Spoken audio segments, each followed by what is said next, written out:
Today on OC News, we have the latest on the TikTok ban and what it means for its users.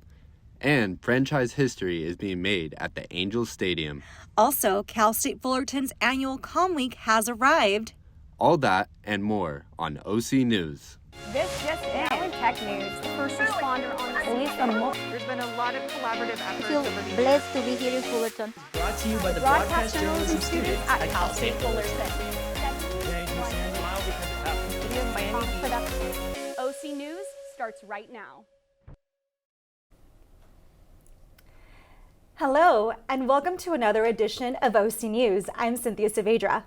And I'm Jeffrey Morris. OC News is brought to you by the broadcast journalism students of Cal State Fullerton.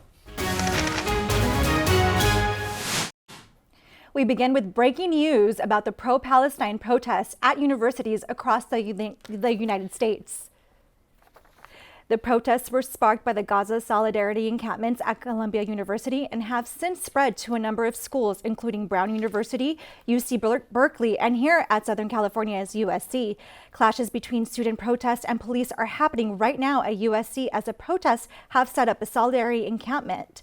Tents are being dismantled, and the number of protests set to defend the encampment is growing by the minute. The USC encampment began this morning, and a full schedule of events is set for the day as students and organizers remain in the area. More updates to come as the story progresses. The Supreme Court is overhearing cases regarding an abortion ban in Idaho, and a major test that can determine abortion laws across the country. The Supreme Court is overhearing an Idaho abortion ban that was put into law 2022, banning many forms of abortion in Idaho. This comes as the Biden administration sues the state, saying that the law goes against a federal law that requires emergency room doctors to stabilize patients. The hearing is determining whether or not the federal law called the EMTALA goes against Idaho's abortion ban. A ruling in the Supreme Court over the law can be impactful in determining the lawfulness of the abortion for the rest of the country.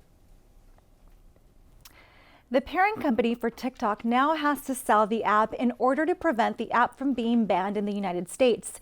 This is after President Biden finally signed the controversial law into law. Today, President Biden signed a law that would ban the Chinese-owned social media app unless its parent company, ByteDance, sells the app. Biden signed the TikTok bill that is put into a federal aid package that sent the federal aid to Ukraine, Israel, and Taiwan. Lawmakers argued that ByteDance is a Chinese company and the app would fall victim to influence from the Chinese government. TikTok CEO Shou Zi Chew said that he is confident that through litigation, the app will remain up despite the bill's approval. Joe Biden secured a major endorsement from North America's building trades unions, one of the earliest political endorsements ever. The union has a total of 3 million members nationwide, and both Biden and Trump were seeking an endorsement from the union. Biden gave a speech at the union's conference today in D.C., where he poked fun at his opponent, saying, quote, "By the way, remember when he was trying to deal with the COVID? He said, just inject a little bleach in your veins. He missed. It all went to his hair," end quote. The union has a negative history of working with Trump in the private sector. NABTU President Sean McGravy stated, quote, "He was one of the worst clients we ever had because he rarely kept his word, and it was a fight to get him to pay us back," end quote. Coming up, the NBA playoffs continue to heat up along with live action from Angel Stadium. And the College of Communications is hosting their annual Comm Week. We will have more on that after the break.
STEM is precise, no margin for error.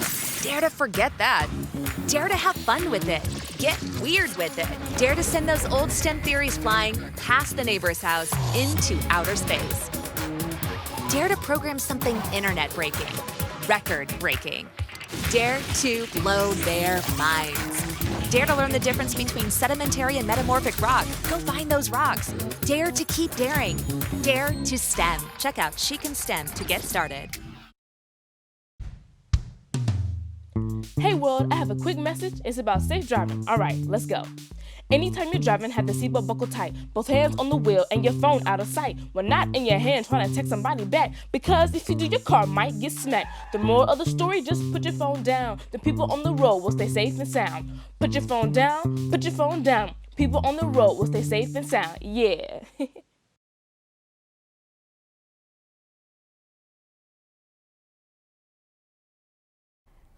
The Angels have high hopes going into this season. A new manager, a healthy Mike Trout, and a young rising stars. Let's head out to the ballpark where Robbie Loya is live from Angel Stadium. Thanks, guys. We're here at beautiful Angel Stadium, home of the Los Angeles Angels. And what better place to be than right here at this ballpark at the Big A. And with that being said, we had a chance to talk to some fans, and let's see what they had to say about their experiences right here at this ballpark. This is Angel Stadium, the home of the Los Angeles Angels and the home of the 2002 World Series champions. Since the stadium opening back in 1966, thousands of fans come back to the ballpark every year to support the Halos. There's really no place quite like Angel Stadium to come and watch some baseball, to see a sea of red, to see all the fans that come and see all the players love to play, and being able to be part of a community of people that love coming out, sitting in the sunshine, clapping and hooting and hollering and having a great time watching some baseball, watching the players run those bases, hit some home runs, and have a few beers, have a few hot dogs, and just enjoy the day, you know? The thing about sports is that it gives a chance for fans to make memories, whether during the good or the bad times in life. Sports, particularly this stadium, can create a once-in-a-lifetime experience. From delicious drinks to even delicious foods, this stadium has it all and truly gives you a once-in-a-lifetime opportunity here in Orange County. So much to look forward to here at the Big A. I got a chance to get this super cool 10,000 big pin from the Big A. And the reason why, the Angels, they've been celebrating 10,000 total games as an Angels organization all week long. Big celebration. And also, too, speaking of celebration, this weekend, it's going to be Star Wars night here at Angel Stadium.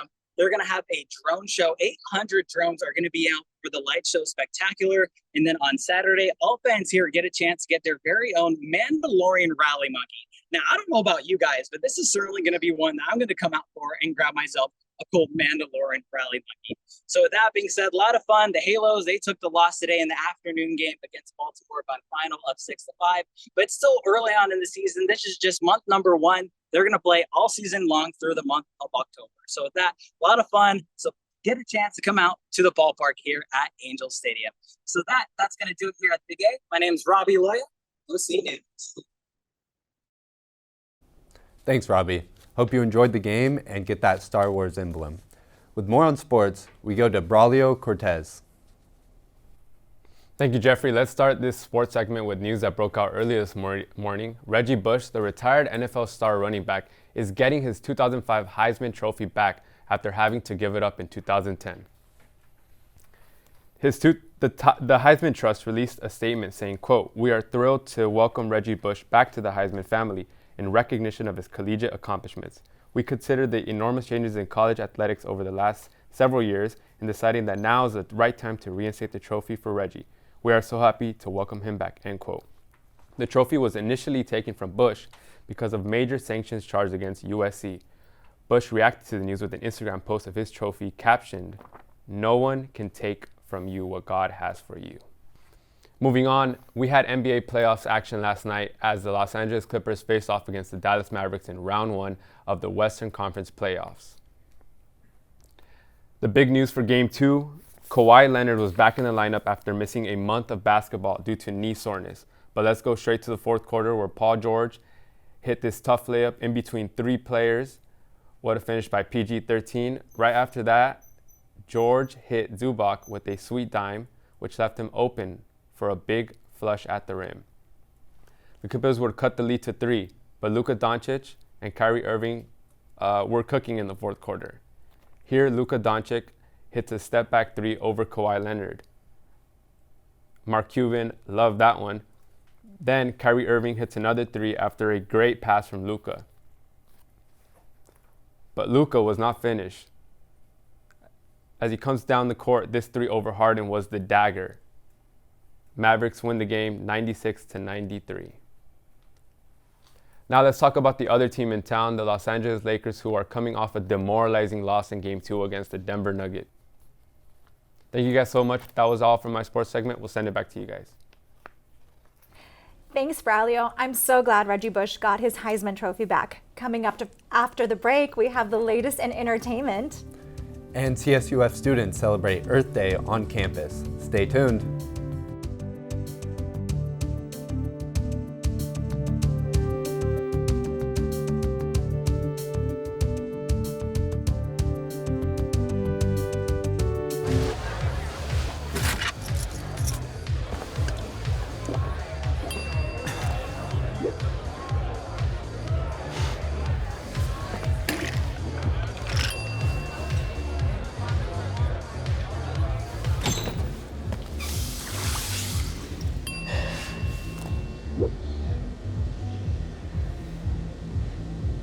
If you need to do something to feel okay to drive, you're not okay to drive.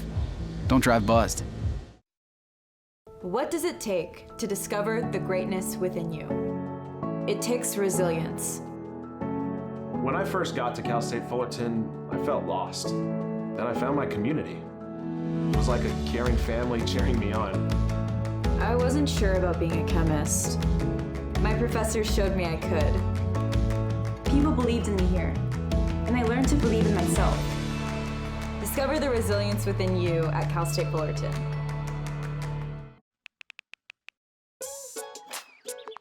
Worried about your friend, but don't know how to reach out?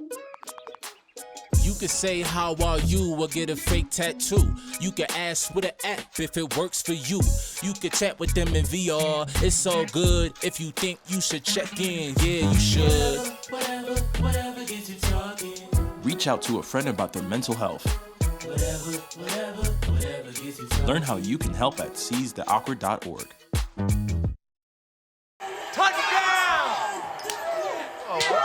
See that?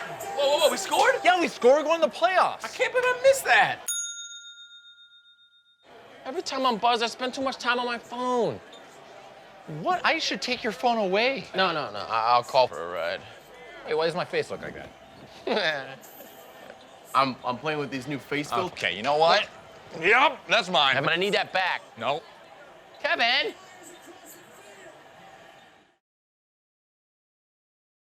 It's Calm Week here at Cal State Fullerton. Reporter Ty Therian is outside live, the Titan Student Union, with more on the story. Ty, what's going on outside of the TSU?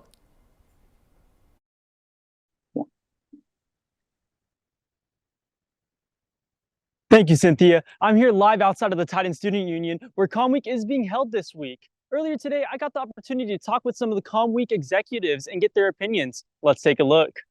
Calm Week is basically a week-long event that we put together through the College of Communications Department, and we have a lot of speakers and panelists that come in from lots of different backgrounds, from entertainment, radio, TV, to freelance writing and all that good stuff that encapsulates communications. I actually am the website liaison, so everything that you see digitally, all our schedule and stuff, I uploaded myself, and even our comm task force, like pictures and bios and such, I put together as well. Honestly, just networking, as a first gen, I didn't know what networking is, and just understanding what it is and how to do it here and how it can help me later on in life has helped me a lot with Calm Week, and being able to network with the panelists that we have, that's been really helpful for me. Remember, Calm Week does end tomorrow night, so head over to the Titan Student Union to pick up your free cookie and pen. Also, tomorrow night from 6 to 9 p.m. is the Communications Department Award Ceremony, so stay tuned for that. From OC News, my name's Ty Therian. Back to you guys at the desk. Great work, Ty. Thanks for filling us in on Calm Week. Make sure to take advantage of these speakers and panels for the rest of the week. Now we have Skylar Scott, our entertainment reporter, here to catch you up on entertainment news. Hi everyone, I'm Skylar Scott, your entertainment reporter. I am so excited to share what's been happening in the world of entertainment with you. Let's get going. As we know, Coachella weekend has come to an end, but the fashion from the festival is still being talked about. Fans are going crazy over a hat that Taylor Swift wore at the festival. Taylor Swift was seen during Dom Dolla and Ice Spice's performances wearing a green New Heights hat, which is merch from her boyfriend Travis Kelce's podcast that he shares with his brother Jason. Since then, orders have been overflowing. Kansas City manufacturer Sandlot Goods produces the hat and they cost $36. However, orders are delayed as the company tries to catch up with demand. In Taylor Swift news, not only is she bringing publicity to merch, but also art. A piece of art in Rhode Island is gaining traction after sitting for over a decade. The 8-foot-tall slab of granite shaped into her acoustic electric guitar was supposed to be part of a seawall around her home. However, it has been sitting in a parking lot, but found fame after being shared on social media. Next up, we have Madonna, who is used to her against the music, but now it's her against some angry fans. Fans in Washington, D.C. are suing the Queen of Pop because she took the stage 2 hours after her original start time at 8:30 p.m. in a show last December. She didn't start performing until about 10:30 p.m., and at that point, fans were ready for a bedtime story. The Material Girl was also accused of lip-syncing for a majority of her performance. Fans in Brooklyn are filing a similar lawsuit. Moving on to our unproblematic Disney queen, who is taking on a new role that we haven't really seen from her. Zendaya's new movie, Challengers, which is rated R, comes out this Friday. It follows Zendaya's character, who is a tennis star turned coach, volleying between two friends that became rivals on and off the court, trying to secure her love. The film seems to be serving up a lot of attention online, and fans can't wait to see what the racket is all about. Another R-rated film is headed to the big screen soon, and the trailer dropped a few days ago. The Marvel Cinematic Universe welcomes its first R-rated film, Deadpool and Wolverine, following the crazy and charismatic duo that fans have wanted for years. Critics and movie enthusiasts have been picking apart the trailer relentlessly, finding several Easter eggs. They still have a ways to wait as the movie doesn't hit theaters until July 26. Now, let's end it on a sweet note. A former employee at Prince's home and studio Paisley Park is now the founder and head baker of Cheesecake Funk in Minnesota. Vanessa Drews began making cheesecakes while working for Prince, and when she shared a slice with him, he was beyond pleased. His favorite of hers was turtle cheesecake, which is described as a traditional cheesecake topped with quality chocolate, caramel, and pecans. He even began using the term cheesecake funk, and Drews eventually transitioned into the kitchen full-time.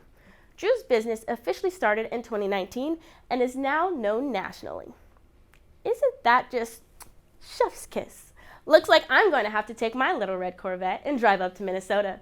Anyways, thanks for letting me give you the rundown in entertainment. I'm Skylar Scott. Back to you, Jeffrey. Thanks, Skylar. I'm really looking forward to that Deadpool movie. This Tuesday, Kyle Hankins of OC News had the chance to meet with our sociology club about their annual Earth Day pop party. Earth Day is the wonderful day that we are all reminded about the importance of the environment, and what better way to do that than make pots with the sociology club.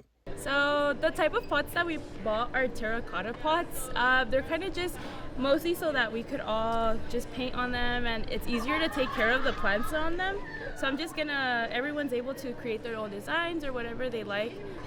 We bought a variety of different seeds just because it was more cheaper for us to purchase them. We bought like squash, cucumber seeds, strawberry seeds, and we bought daisies, there's like just a different variety of seeds for flowers and for like vegetables and fruits. Today was a great day for us to celebrate one of the greatest days in our country, where we are all able to bring awareness to this great place we call home. We are making just any type of plant. Like it's like a fruit, like we got like bananas, we got vegetables, we even got like a flower, just for Earth Day. And then for the sociology AKD club, it is like our last event before our graduation banquet. So we just came out here and just wanted to make like have a good vibes and also have like some some good plants and some popsicles as well. I'm thinking of making probably like a flower or like a fruit pot. Kind of like a plant with the fruits or flowers. I'm gonna put the school logo and then the class, since I'm graduating this year, so CSUF class of 2024. Thank you to the Sociology Club for having me out to their Earth Day pop party. I'm Kyle Hinkins, OC News. And that's all we have for you today. Thank you for tuning in to our newscast. We have a few shows left that you do not want to miss, so stay tuned. I'm Cynthia Saavedra. And I'm Jeffrey Morris. Be sure to check us out and give us a follow on our social media platform, Instagram @CSOC News CSUF.